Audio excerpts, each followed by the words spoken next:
Hello everyone, welcome back to my YouTube channel nursing with Naveen. आज का हमारा topic है प्लेसेंटा प्रीविया, जो एक बहुत ही इम्पोर्टेंट टॉपिक होता है जिसमें काफ़ी बार एग्जाम में क्वेश्चन पूछा जाता है। सबसे पहले देखते हैं इसकी definition. Placenta partially and fully covers internal cervical os, major cause of antepartum haemorrhage यानी कि एपीएच। तो हम इसको एक्सप्लेन ऐसे कर सकते हैं कि जो प्लेसेंटा प्रीविया होता है, इसमें जो प्लेसेंटा होता है वो इंटरनल सर्वाइकल ओस को फुल्ली और पार्शियली क्या कर देता है, कवर कर देता है, जिससे यह एक मेजर कॉज बन जाता है किसका, एंटीपार्टम हेमरेज यानी कि एपीएच का। अगर इसको एक्सप्लेन करें तो प्लेसेंटा प्रीविया एक ऐसी डिजीज कंडीशन है जिसमें प्लेसेंटा यूटरस के लोअर पार्ट में अटैच हो जाता है और सर्विक्स को कंप्लीटली और इनकम्प्लीटली क्या कर देता है, कवर कर देता है। इस वजह से नॉर्मल जो डिलीवरी होती है वो रिस्की हो जाती है। उसके बाद में आता है टाइप्स, यानी कि प्लेसेंटा प्रीविया किन किन टाइप्स के होते हैं। पहला होता है low lying placenta previa, second marginal, third partial और फोर्थ कंप्लीट। यानी कि हम पार्शियल को क्या बोल सकते हैं, इनकम्प्लीट भी बोल सकते हैं। जो पहला होता है लो लाइंग, उसके अंदर जो प्लेसेंटा के अटैच हो जाता है किसमें, यूट्रस के अंदर लो लाइंग में, यानी कि लोअर पार्ट में क्या हो जाता है, प्लेसेंटा अटैच हो जाता है। मार्जिनल में यानी कि वो मार्जिनल एरिया तक ही पहुंच पाता है, और पार्शियल में यानी कि वो जो होता है कौन, प्लेसेंटा इंटरनल सर्वाइकल ओस को पार्शियली यानी कि इनकम्प्लीट, यानी प्रॉपर क्या नहीं कर पाता, कवर नहीं कर पाता है। और जो फोर्थ टाइप होता है, लास्ट वन, वो होता है कंप्लीट, यानी कि इसमें जो ये प्लेसेंटा होता है ये इंटरनल सर्वाइकल ओस को कम्प्लीटली कवर कर देता है, जिससे नॉर्मल डिलीवरी करने में क्या होती है, प्रॉब्लम होती है, और यह एक मोस्ट डेंजरस टाइप होता है। ठीक है। उसके बाद में आते हैं क्या, रिस्क फैक्टर, यानी कि प्लेसेंटा प्रीविया होने का चांसेस किन किन को होता है। Previous LSCS, multiparity, advance maternal age, smoking, या previous placenta previa.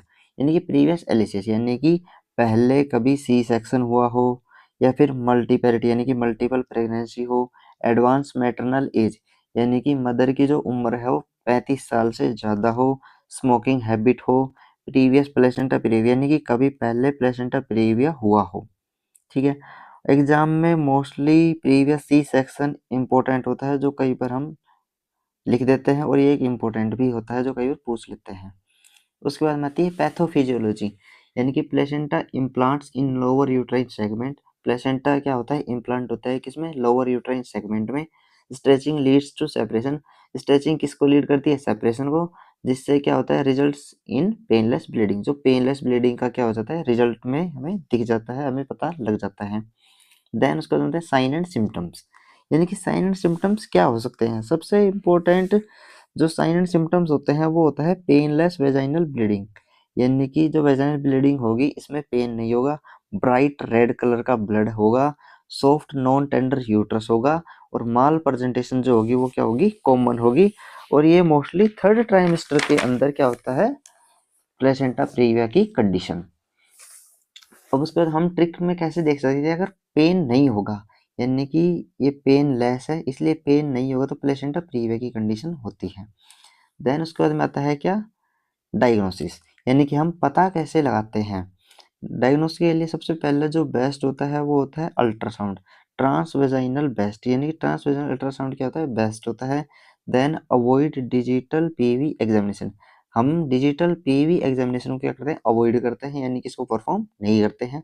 Assess fetal wellbeing, fetal की वेलबींग को क्या करते हैं, असेस करते हैं। और हम जो ये होता है ना क्या, डिजिटल पीवी एग्जामिनेशन को अवॉइड क्यों करते हैं, कि इसको अवॉइड इसलिए करते हैं जिससे ब्लीडिंग इंक्रीज ना हो। ठीक है। उसके बाद में हम देखते हैं क्या, मैनेजमेंट, यानी कि हम इस डिजीज कंडीशन को मैनेज कैसे कर सकते हैं। ट्रीटमेंट डिपेंड करता है सीवियरिटी पर।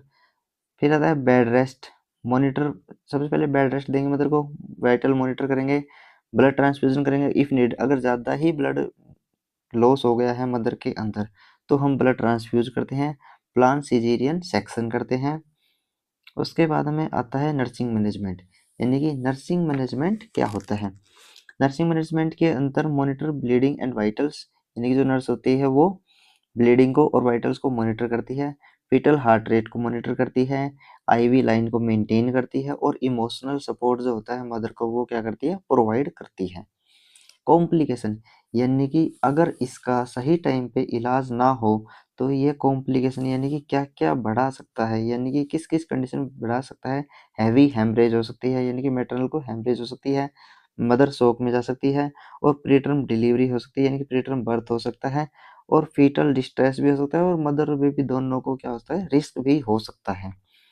उसके बाद में एग्जाम टिप्स एंड ट्रिक्स, यानी कि एग्जाम के टाइम पे हम इनको कैसे याद रखें। पेनलेस ब्लीडिंग होगी मतलब प्लेसेंटा प्रीविया होगा, पेनफुल ब्लीडिंग होगी मतलब अब्रप्शन प्लेसेंटा होगा, और कभी भी हम याद रखेंगे कि इसमें पीवी एग्जामिनेशन को हम परफॉर्म नहीं करते हैं, नेवर डू पीवी एग्जाम, ठीक है। उसके बाद में thank you, like, share and subscribe nursing with Naveen. मिलते हैं आपको नेक्स्ट ऐसी ही इंफॉर्मेटिव वीडियो के साथ में।